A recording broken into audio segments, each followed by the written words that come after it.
Hello and welcome back to Greg's Game Room. Now, I've been hearing a lot about this new modification for the PlayStation Classic called Project Eris. And I've just been dying to try it out on my already modified BleemSync console. And it turns out it's really easy to do, so I'm gonna show you how to do that today. But before we get started, please remember to hit the like, share, and subscribe buttons down below. It really helps me a lot. All right, let's get started. Okay, so the first thing we're gonna do is do a Google search for Project Eris. And it's spelled E-R-I-S. And the first link is going to go to Mod My Classic. Click on that. And then we're going to scroll down this list. Down towards the bottom, you're going to see a download link. Project Eris 0.9.5 full package download. So we'll click on that. And we're going to save that to our computer. Alright, while that's downloading, let's go ahead and format our flash drive. Now, you're going to need a flash drive that's 32 gigs or smaller because you have to format it as FAT32 to begin with. And I've had a lot of trouble with formatting drives that are any bigger than 32 gigs, so if you have a 32 gig or smaller laying around, that'll be fine just for this purpose. So we're going to right-click on the flash drive itself. We're going to say Format, and you need to change the volume label to Sony in all capital letters.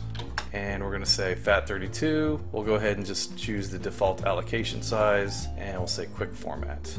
Start. And Format Complete. Alright, now that that's done, and we have completed downloading the Project Eris folder, we'll go ahead and open that up. Alright, now we're going to go ahead and copy our files from the Project Eris zip folder over to our flash drive. Copy, and then paste it over. And this will just take a couple of minutes. Alright, now that it's copied over, we'll go ahead and take our flash drive over to our PlayStation Classic. Okay, so the first thing you're going to want to do is unplug your PlayStation Classic from the power, and then you're going to take your flash drive and you're going to plug it into port 2, and then you're going to plug in the power for the PlayStation Classic. And there it goes, it's plugged in. We'll go ahead and hit the power button, turn it on, and we'll see what's going to happen. What's going to happen? Oh, here it goes. It looks like it's go ahead and getting started here. It's copying all the settings that it needs to do.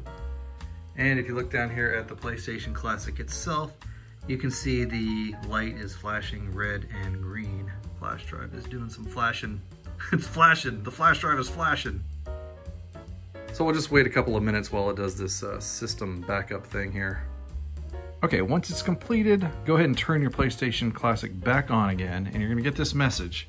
Running on FAT32 is not supported. Back up to USB to PC, reformat and copy back over the files. I'll show you how to do that next. Okay, so we've plugged our USB drive back into the computer. Now what we need to do now is copy these files off of that flash drive. And I'm just going to copy them to the desktop.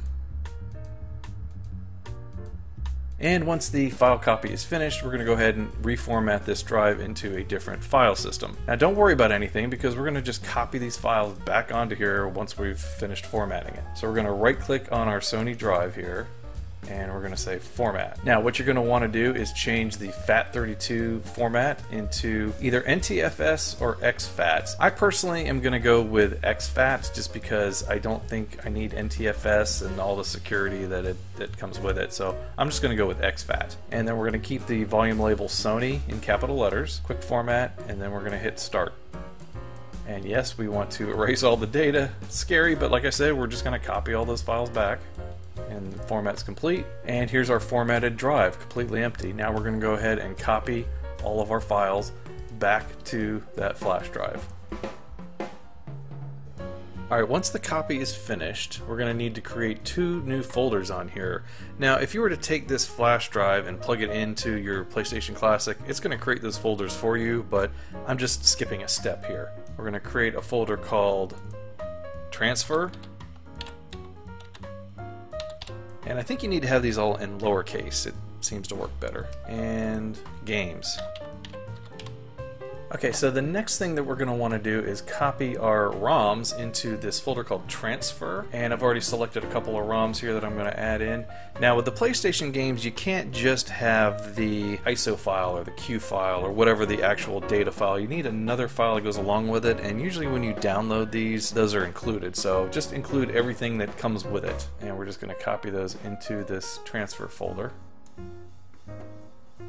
Alright, now that everything's copied over, we can see that all of our ROMs are in that folder. And now we're going to take our flash drive over to our PlayStation Classic, plug it in, and let's see what happens.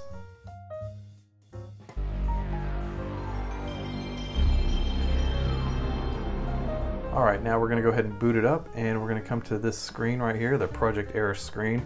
If you haven't turned on the auto boot for the Project Eris, this is the screen that you're going to get. And the first thing I want to do is go and hit L1 and go into the settings. And I'm going to tweak a few of these settings right here. I'm going to enable Bluetooth support in hopes that I can get my PlayStation 4 controller to hook up. I'm going to disable this RA loading screen. I'm going to disable this Project Eris splash screen. I'm going to interrupt the Sony boot animation, and I'm going to disable the health warning because I just want to get into the games as quick as possible without all the rigmarole. And then there's a couple other things that you can do in here. I suggest you just look through it and see what's going to work for you. And I'm just going to go ahead and hit the start button to save and reset. It's going to say, are you sure you want to overwrite the old settings? Yes. And basically the system will totally turn off after you do this, so you have to turn it back on again.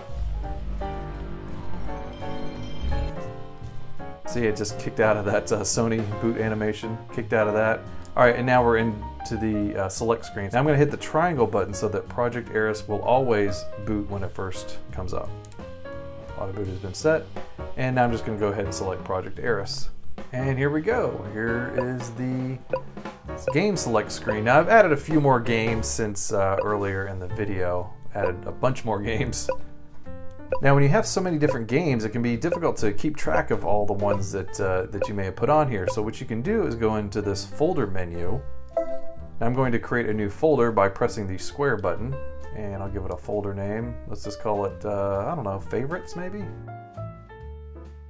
And now we have a folder called favorites. Now I'm going to go down here to where it says add remove games, hit the X button, and now I get to select whatever games that I want to add to this list as my favorites. Let's do Crash, Hot Shots Golf, NBA Jam, Road Rash, and Spyro. And we'll hit start to confirm. All right, now that we've added our games into our folder called favorites, I'm going to hit the start button to confirm. And I'll hit start to open, and there we go. We got my favorites folder with Crash Bandicoot, Hot Shots Golf, NBA Jam, Road Rash, and Spyro the Dragon. All right, so now if you want to get back into your main menu with all the different games that you have to go into this option called folder menu. And then you have to hit the circle button to exit out of this. And it's going to say, are you sure you want to quit without selecting a folder? Then you're going to hit the X button to choose yes, and that will get you back into this menu with all the games. Now, so far that's the only way I've been able to figure out how to get back to this menu, so if you know of a quicker way to do that, just let me know. Thanks. All right, now let's pick a game and see if it works. Something that's not part of the original set of games here. Let's do good old Crash Bandicoot.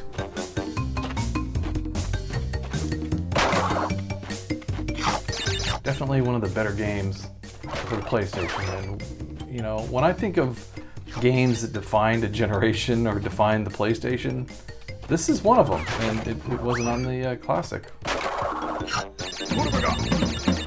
Alright, now let's get out of this game. We're going to have to press the reset button on the console itself. So far I haven't figured out a way to do it from the controller, but what it'll do is it'll put a save point for you right there. Let's try a Donald Duck Going Quackers. I don't think I've ever played this game before. Oh, cool. So this is kind of a game like Crash Bandicoot with Donald Duck. Jump over these logs here. Collect the stars. Can I get up here? All right. This really could benefit from having analog controls, though. Oh no! No! No! No! No! No! Don't die! Donald! Don't die! Wait. It's just a pit. Okay, I thought it was a bottomless pit.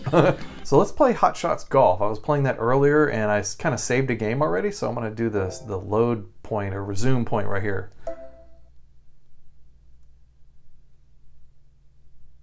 Man, that loads a lot quicker than having to wait for all the loading screens and everything. Just load it instantly. Man. This is a cool golf game. This is the first time I've ever played it, but I've heard really good things about it, and I was not disappointed. Ooh, just made it on the green. Keep rolling, keep rolling, keep... Oh, it stopped. Watch, I won't hit it hard enough this time. So close. Oh, that's a gimme. Close enough. Oh, I double boged on that one. Oh, she's mad. Chrissy's mad. Let's do one of my favorites, NBA Jam. There we go. Boom shakalaka.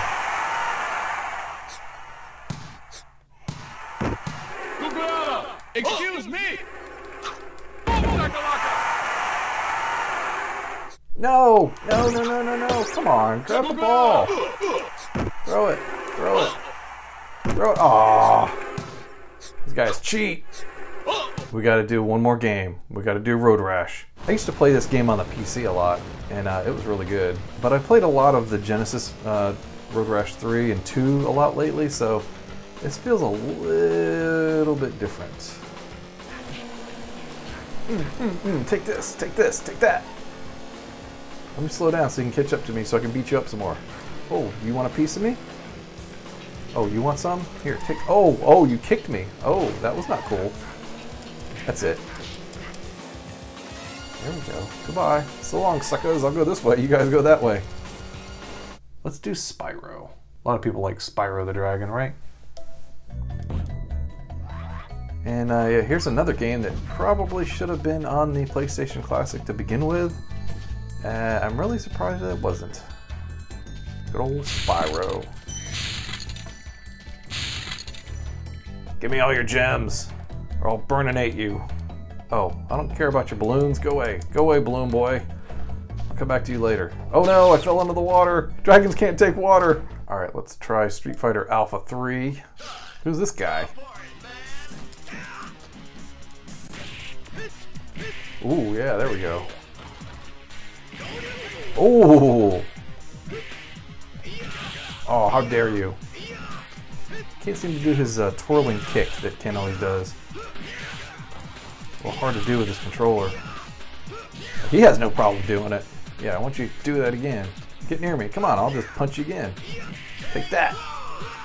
Yeah, you can't take these knuckles.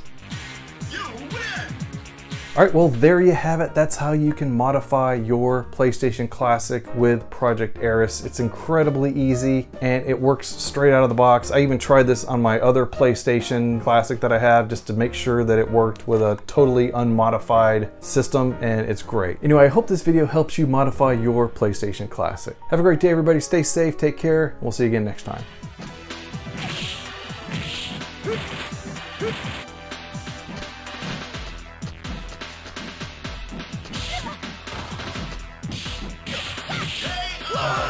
Eat my girl.